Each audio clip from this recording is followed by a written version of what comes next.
The grand crystalline hall of the Zierthal Empire stretched out like an endless dream made of glass and light. The ceiling rose so high that clouds seemed to form inside the building itself, and the walls glowed with a soft blue energy that pulsed like the heartbeat of some giant sleeping creature. Commander James Mitchell stood in the center of this magnificent space, wearing his dress uniform with the Earth Coalition insignia on his chest. He was a tall human man with dark hair and kind eyes, but compared to the towering alien figures around him, he looked like a child lost in a forest of giants. The Zierthal were beautiful, in a way that made humans uncomfortable to look at for too long. Their skin shimmered with colors that seemed to shift between purple and silver, depending on how the light caught them. Their bodies were elegant and graceful, each with long limbs that moved with mechanical precision. Their faces were sharp and angular, with large eyes that glowed faintly, like someone had placed two small moons in their skulls. For thousands of years, they had ruled their galaxy with absolute logic and perfect order. They saw emotion as a weakness and had trained themselves to feel nothing at all. They were superior. They believed, and they showed this by keeping their faces blank and their voices flat. Jim had been sent here as an ambassador for the United Human Coalition. It was his job to represent humanity and to help negotiate trade agreements and peace treaties. The Zierthal were not hostile to humans, but they were also not particularly interested in them. They saw humans as curious animals that had somehow learned to build spaceships, but lacked the superior intellect and emotional and control that made the Zierthal truly great. Jim tried not to let this bother him. He knew that first contact with advanced civilizations was always challenging. The grand ceremony was being held to celebrate a trade agreement. The Queen herself would be present along with her entire court and the most important nobles and military leaders from across the Zierthal worlds. Jim stood in a line with other dignitaries from various alien species, each waiting for their moment to approach the Queen. The line moved slowly, and Jim had time to observe the alien courtiers around him. They spoke in voices that sounded like wind chimes, but their words were always logical and measured. Nothing about them suggested joy or sorrow or anger. They were beings of pure reason. Then Jim saw her Princess Velara walked into the hall, and Jim understood for the first time why the Zierthal had such confidence in their perfection. She was extraordinary, even more beautiful than the other Zierthal. Her movements were so graceful they seemed like dance, even though her face showed no emotion. Her eyes glowed brighter than others, and her skin had a deeper, more vibrant color. She wore robes made of what looked like liquid starlight that flowed around her as she moved. The Queen followed her closely, and Jim realized that Velara was clearly important and clearly favored. The ceremony continued, and Jim eventually came to bow before the Queen. The Queen looked at him with those glowing eyes and made a small gesture that he understood meant he was dismissed. He backed away and took his place standing to the side of the hall. He tried to blend into the background and observe, but something caught his attention. Princess Velara was not looking well. Jim noticed it slowly at first, just a small thing, a slight sway to her posture, a dimming of her luminescent eyes. But then it became more obvious. She would stand still for a moment, then sway slightly, then catch herself. She would place one elegant hand against her side as if something hurt, but her face showed nothing. That was the strangest part. Her expression remained completely calm and blank, even though clearly something was wrong with her physically. Jim was not a doctor, but he had received basic medical training as part of his ambassador preparation. He recognized the signs of someone who was sick. The way she was breathing was not quite right. The way she held her body suggested pain or discomfort, but the Zierthal around her seemed to notice nothing, or perhaps they did notice, but considered it beneath their notice to acknowledge it in any way. The ceremony went on. The Queen made a speech in the musical wind chime language of the Zierthal. Though Jim did not understand the words, the meaning seemed clear. It was about tradition, about the superiority of logic, about the eternal rule of the Zirthal over their corner of the galaxy. Jim found himself watching Princess Velara instead of paying attention to the speech. She swayed again, and this time, she did not recover. Her eyes seemed to lose focus. Her knees bent slightly, and Jim saw what was happening. She was going to fall. Jim moved without thinking. He pushed through the crowd with the strength that his human muscles possessed, something that surprised the nearby aliens who expected him to move with less power. He reached out as Velara collapsed and caught her in his arms. The princess was light, almost insubstantial and warm to the touch, much warmer than she should have been. For a moment, everything in the grand crystalline hall froze. The gasps came from all around. The sharp intake of breath from beings who had been trained for generations not to show emotion was shocking in itself. But the real shock was what Jim had done. He was holding the Queen's daughter. He had his arms around her. He was cradling her head against his shoulder in a gesture of comfort and care. An alien guard took a step forward, but the Queen raised one slender hand, and the guard stopped immediately. The Queen looked at Jim with an expression that he could not quite read. Even with her blank face, he thought he saw something moving behind those glowing eyes, something that might have been curiosity or concern, or perhaps both. Jim looked down at the princess in his arms and felt her skin. His hand registered the fever immediately. This was not just weakness or a simple faint. The girl was burning up with heat. Her body was fighting something serious. The Queen moved toward them slowly, and Jim realized he should probably let go, that he had probably made a serious mistake.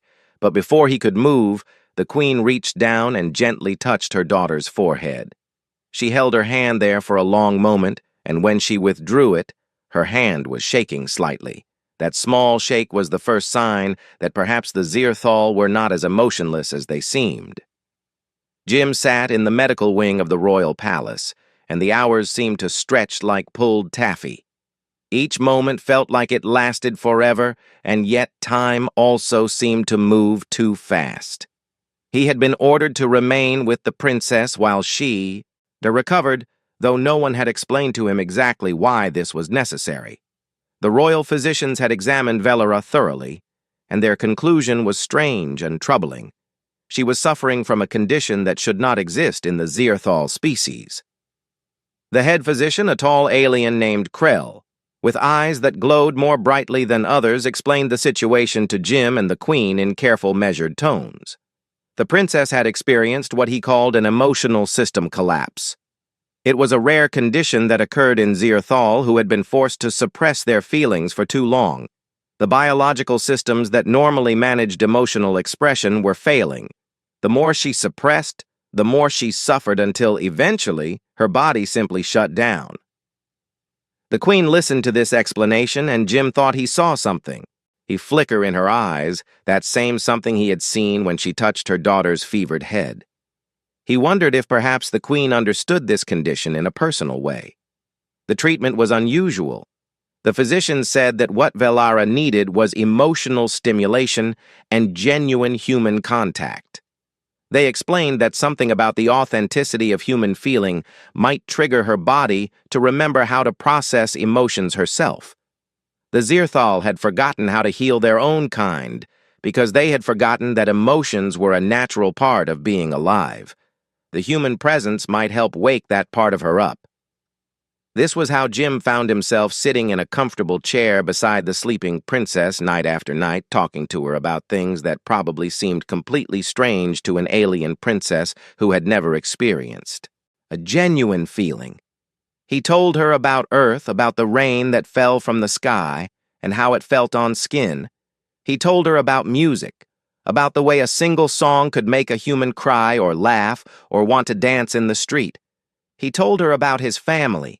His mother had died when he was young, and he talked about how much it hurt to lose her, but also how beautiful it was that he had loved her at all.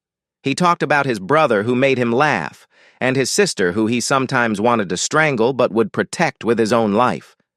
He talked about these relationships with all their complications and contradictions, and the strange beauty that came from truly feeling connected to other people.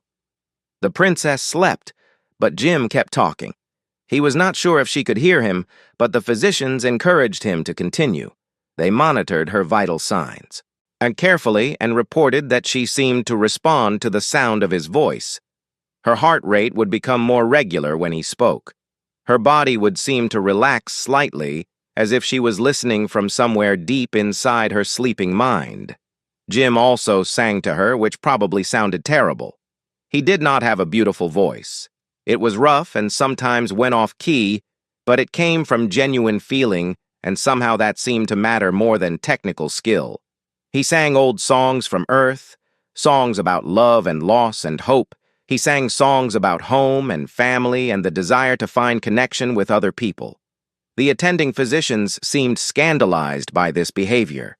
They would stand at the edges of the room, with their glowing eyes fixed on Jim in expressions of confusion. They were not sure what to make of a human who was so freely expressing emotion in the presence of royalty. But they did not stop him because the Queen had ordered that Jim should be given complete freedom to care for her daughter in whatever way he saw fit. Days passed, and slowly Velara began to improve. Her fever decreased, her body relaxed more as she slept. Then something even more remarkable happened. Other Zierthal in the palace began to change subtly. At first, then more noticeably, Jim would notice courtiers looking at each other with expressions that suggested they were feeling something. A slight curve to a mouth that might have been an attempted smile, a tremor in a voice that might have indicated emotion, a hesitation in movement that suggested uncertainty instead of perfect logical control. The Queen began visiting more frequently. She would sit beside her daughter and hold her hand, and something. And in the way she held that hand, suggested care, suggested maternal love, suggested that perhaps she too had been suppressing feelings all these years. A crack was forming in the wall of emotionless perfection that the Zierthal had built. But not everyone was happy about these changes.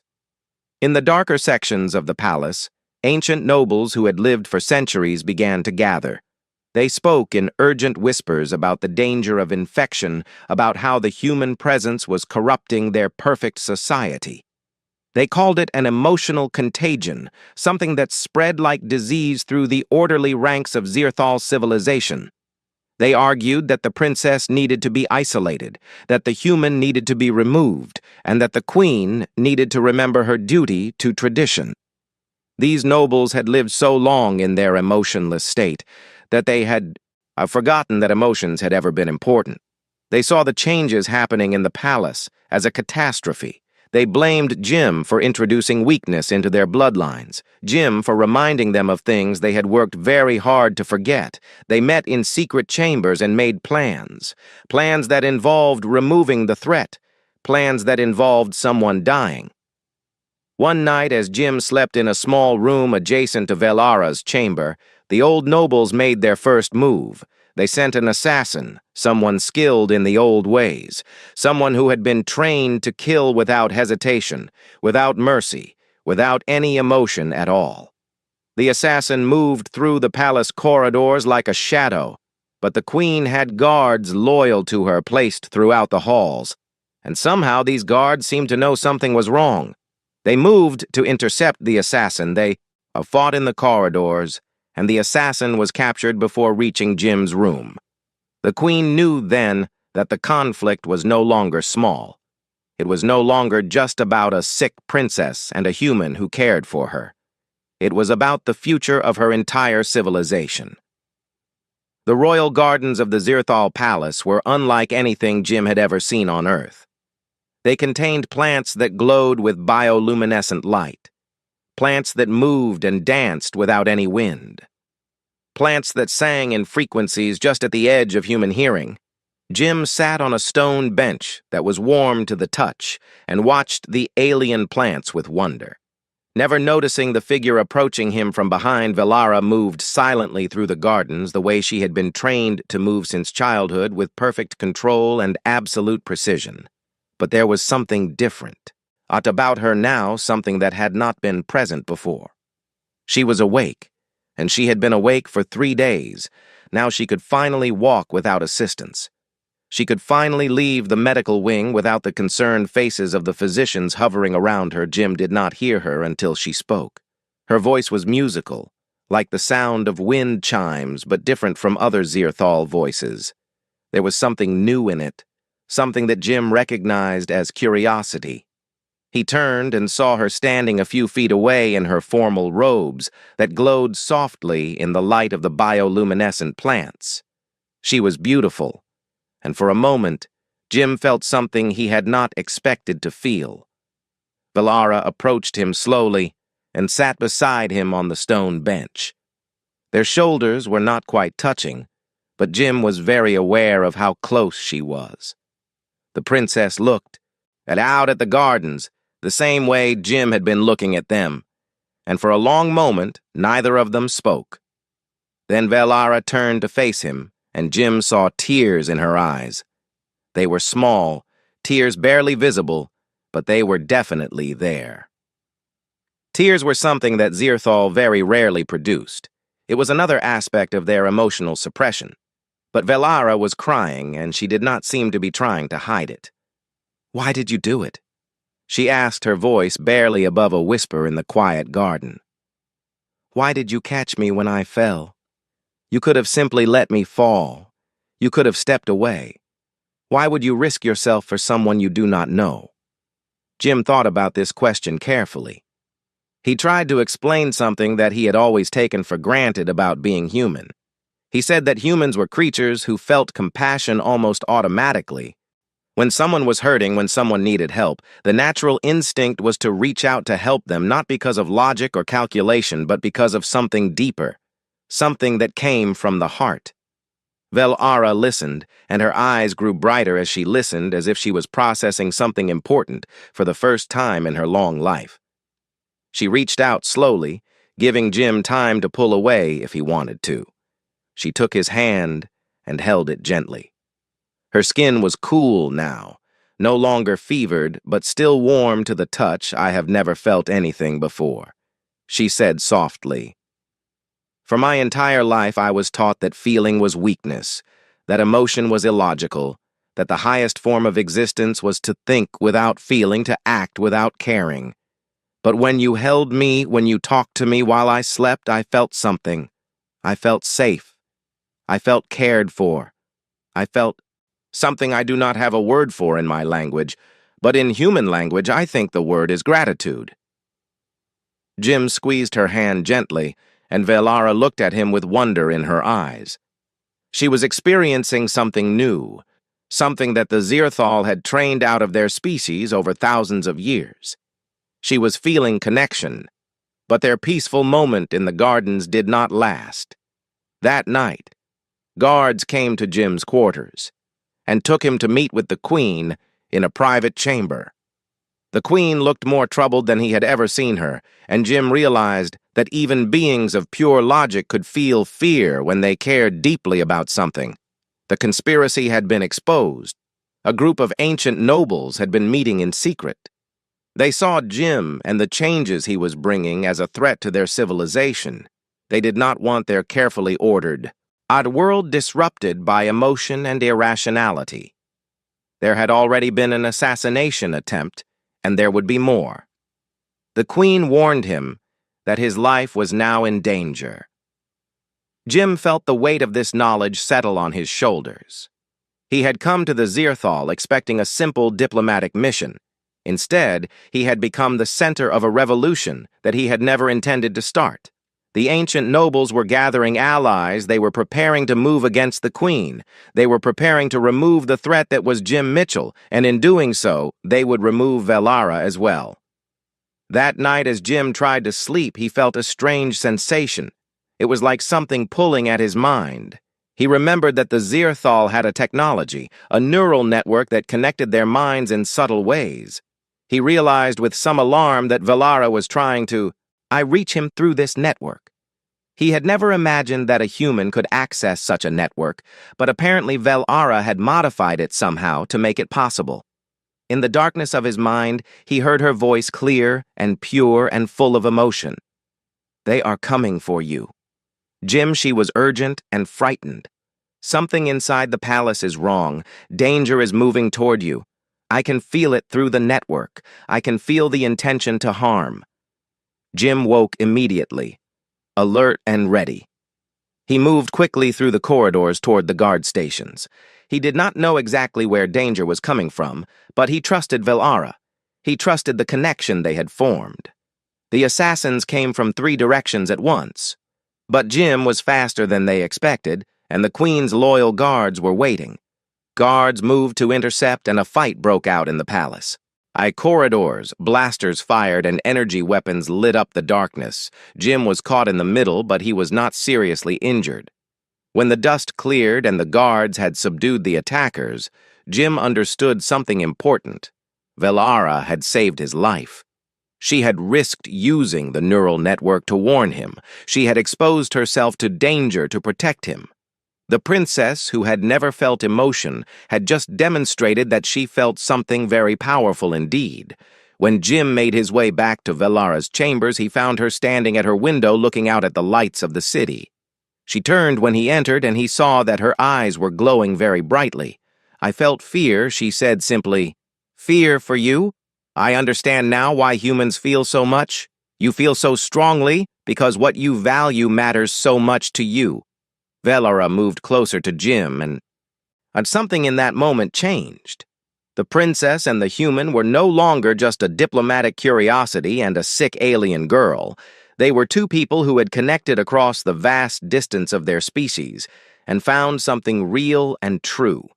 Behind them in the shadows, the ancient nobles were watching, and they were making final preparations to strike.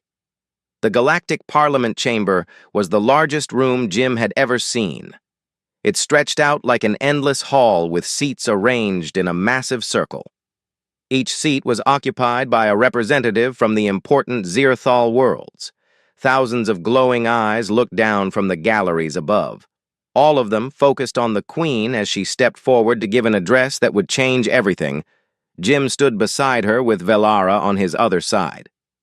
The 3 of them formed a strange group, a human and two Zirthal, standing together before the representatives of an entire civilization. That alone was remarkable. But what the Queen was about to say would be far more remarkable. The Queen began her speech, and her voice carried through the chamber, amplified by technology, so that every being present could hear her clearly. She spoke about history, about a time thousands of years ago when the Zirthal were different from what they were now. She spoke about a war, a terrible war that had nearly destroyed their entire species in those ancient days. During that war, the Zirthal had discovered that emotion made soldiers weak. It made them hesitate. It made them feel fear and doubt. So they had begun a program to suppress emotion, to train it out of themselves gradually over generations. The program was meant to be temporary, just until the war ended, until they had achieved peace and safety. But the temporary measures became permanent. The emotional suppression became doctrine, became law, became the very foundation of Zirthal civilization. But the Queen explained there had been a cost, a terrible cost. She spoke of population decline. They had thought the low birth rates were simply a natural consequence of their advanced civilization. But the truth was darker. Zirthal who could not feel, could not bond with each other. Not really. They could not love. Each new generation was born, but fewer and fewer children appeared in the birthing centers. The species was slowly dying. They just had not admitted it to themselves. She spoke of cultural stagnation. All their art had become logical and cold. All their music was mathematical and precise. All their literature contained nothing but facts and theories. And there was no beauty, no passion, no reason to celebrate simply being alive. The great achievements of their people were in the distant past. Now they simply maintained what had come before, without ever creating anything new. She spoke of souls withering. She used that exact phrase, and when the Zirthal heard the Queen speak of souls, something moved through the Parliament chamber. something that might have been recognition or maybe regret or maybe hope. Then the Queen presented evidence that Jim had been studying throughout his time on the Zirthal world. He stepped forward with data showing the parallel between human emotional expression and human progress, showing how civilizations that felt deeply also created the most beautiful art, the most profound science, the most meaningful connections between people. The Queen was not saying that the Zirthal were inferior. She was saying that they were incomplete.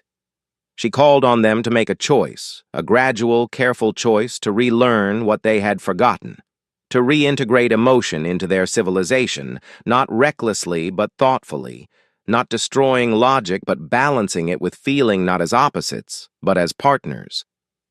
She pointed to her daughter and said that Velara was proof that change was possible, that the Zirthal could feel and think at the same time. They did not have to choose between the two. The Parliament erupted, but it was not with anger. At first there was silence, then whispers, then something more. The representatives began to speak openly. Some supported the Queen enthusiastically, but others were horrified. They saw this proposal as a betrayal of everything the Zirthal had built over the past thousands of years. A traditionalist faction rose up led by Council Lord Meridar, a Zirthal so ancient that his skin had begun to turn a pale gray. He denounced the Queen. He called her a traitor to her own kind. He said that this human had poisoned her mind, that the princess was sick and corrupted, that the only solution was to restore the old ways through any means necessary. But then something happened that nobody expected. A young Zirthal military commander named Tal stood up in the Parliament. His voice shook as he began to speak for the first time in his long life. He was going to admit something that he had never admitted to anyone else. In the ancient war that the Queen had mentioned, he had a brother. His brother was killed in that war, and for thousands of years Tal had carried the weight of that loss. He had suppressed it because suppression was what the people did, but now he could not suppress it anymore. The commander began to cry, and the Parliament fell silent, because a Zirthal crying was like seeing gravity reverse, like watching the sun move across the sky backward. It was a sign that the fundamental order of their universe was changing. Tal spoke of his grief. He spoke of all the feelings he had locked away for generations. He spoke of how tired he was, of not feeling anything. He spoke of looking at younger Zirthal and wondering if they would ever know joy or love or the simple pleasure of connection. And when he finished speaking, he was not alone. Other Zirthal stood up. Some were crying. Some were shaking visibly. Some were simply looking at each other with confusion and wonder, as if they were experiencing emotion for the first time in their very long lives. The emotional dam had broken.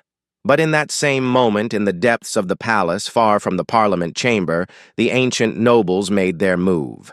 They arrested the Queen. They arrested guards loyal to her. They moved through the palace with military precision, using forces they had secretly been gathering. Forces that even the Queen did not know about. They were launching a coup. They were going to overthrow the Queen and restore the old ways through force. They were going to arrest Jim and execute him. They were going to prove that emotion was weakness by destroying everyone who embraced it. Jim felt the shift through Velara. She was connected to the palace systems through the neural network, and she alerted him immediately. They had to run. They had to find a way to escape the palace before the ancient nobles could capture them. The Queen had been right about one. A thing Jim realized as he and Velara ran through the corridors. The human heart might be small compared to the vast machinery of a galactic civilization, but it was powerful. It contained strength that logic alone could never achieve. And now that strength was being tested, the broadcasting center was located at the highest point of the capital city. Jim and Velara ran through the streets with the sounds of conflict echoing behind them. The coup had begun, and already fighting had broken out in the palace corridors. Loyal forces and rebel forces clashed in desperate battles, but the outcome was still uncertain. Velara knew every route through the city, every hidden passage, every alternative path, because she had spent her entire life in this place. Jim followed her, trusting that she knew what she was doing. His lungs burned from running, and his human body felt the strain, but he kept moving. He kept running toward hope. They reached the broadcasting center, and Velara used her royal credentials to override the security systems. The old guards at the entrance recognized her and stepped aside. They had seen the changes happening in the city. They had felt the stirrings of emotion in their own repressed hearts, and they were not ready to fight to preserve the old ways anymore. Inside the center, Jim helped Velara to a communication chair, an interface that would allow her voice to reach every screen, every communication device, every home on every Zierthal world. The ancient nobles had not thought to secure this place. They had not expected anyone to be bold enough to try this. They had assumed their superior logic made them unbeatable, but they had not accounted for the power of emotion. They had not accounted for the human heart. Velara activated the system, and her image appeared on every screen across the Zierthal civilization. For the first time ever, a member of the royal family was going to speak to the people not as their superior, but as one of them, as a person. Her voice was clear as she began to speak. She told them about her collapse and about the fever that had nearly killed her. She told them about Jim and what he had done for her, someone she was before they met. She told them about waking up and feeling emotion for the first time in her entire life. She described the strange, overwhelming sensation of caring about another being. She told them the truth about their civilization. She told them that their ancestors had done something to themselves, something that was meant to be temporary, something that had never been meant to. At last thousands of years, she told them that their species was dying slowly, quietly, under the weight of endless suppression and logic without feeling. She spoke directly to the deepest heart of each Zierthal listening. She said that she understood why they were afraid. She said that she had been afraid too when she first began to feel. But she said that fear was part of the package. It came with joy and love and connection and purpose. It came with meaning. Then she told them about their king, her father. She said that when he had been ill, their mother had suffered as well, but he could not feel her pain. He could not grieve when she was in danger. He could not feel the urgency of her suffering because emotion had been trained out of him. She said that if he had been able to feel, maybe he would have fought harder to survive. Maybe he would have had a reason to want to live beyond pure logic. She said that the ancient nobles had let entire populations suffer in silence because they deemed suffering illogical. They had turned away from pain as if ignoring it made it go away. But pain was a signal that something mattered. Pain meant that something was important enough to hurt about. She asked them if they wanted to live in a world where nothing mattered, where nothing was important, where everything was empty and cold. Her broadcast ended with a simple statement. She said that she was choosing to feel. She was choosing to love. She was choosing emotion over endless logic, and she was inviting all of them to make that same choice. What happened next was something the ancient nobles had never anticipated. In cities across the Zierthal worlds, people began to gather in the streets. They did not gather silently. They did not gather with blank faces. They gathered and they sang. They gathered and they wept. They gathered and they embraced each other. Some of them had memories of emotion from their distant past. Some of them were feeling something for the first time ever. But all of them were responding to something true and real that Velara had said. The military forces that had been positioned to support the coup saw the people in the streets. They saw the emotion. There was no violence in those crowds, no threat, just beings choosing to feel. The soldiers looked at each other and made a choice. They refused to fire on civilians expressing joy and sorrow. They refused to continue supporting the ancient nobles. The coup collapsed without bloodshed. In the palace, the queen was released. She walked free from the chambers where she had been held, and I found her loyal guards removing the ancient nobles from power. The traditionalists tried to resist, but without military support and without the people backing them, they were helpless. They were arrested and confined to face trial for their crimes. The Queen made her way to the broadcasting center, and when she arrived, she found Jim and Velara standing together looking out at the city. Lights were beginning to appear in homes across the civilization, places where Zirthal were sharing moments together. Families were connecting in ways they had not connected in thousands of years. Music was playing in the streets, something that had almost been forgotten. Art was being created without calculation or logic, but purely from the heart. Months passed, and the transformation continued. Slowly at first, then faster, the Zirthal began to reclaim what they had. They established exchange programs with human civilizations. Jim stayed on the Zirthal world and became an unofficial ambassador of emotion, teaching the Zirthal about art and music and literature and the meaning of connection. One evening, Jim and Velara stood on a balcony overlooking the city. The stars were beginning to appear in the darkening sky, and Jim saw Velara lean against him. In the early days of their friendship, this would have been unthinkable. Now it was natural and beautiful. She rested her head on his shoulder, and they stood together watching the world they had helped to change. "Your kind saved ours," Velara said softly after a long silence. Jim smiled and shook his head. "No," he said. "Your willingness to feel saved yourselves. I just reminded you what you were capable of. I just caught a princess when she fell and refused to let go." Below them, the city glowed with new light. New art galleries were opening. New music theaters were being built. The libraries were filling with stories and poetry and songs. The Zirthal were learning to be alive in ways they had forgotten to be. Emotion and logic were learning to work together, neither destroying the other but making each other stronger. The human had come to an advanced civilization and saved them not with weapons or superior technology, but with something far more powerful. He had given them back their hearts. He had reminded them that to feel was not weakness, but strength. The greatest strength of all. As the two figures stood together on the balcony looking out at the transformed world, a new age was beginning. An age where logic and emotion could exist together, where beauty and truth could both be honored, where the Zirthal could finally be complete.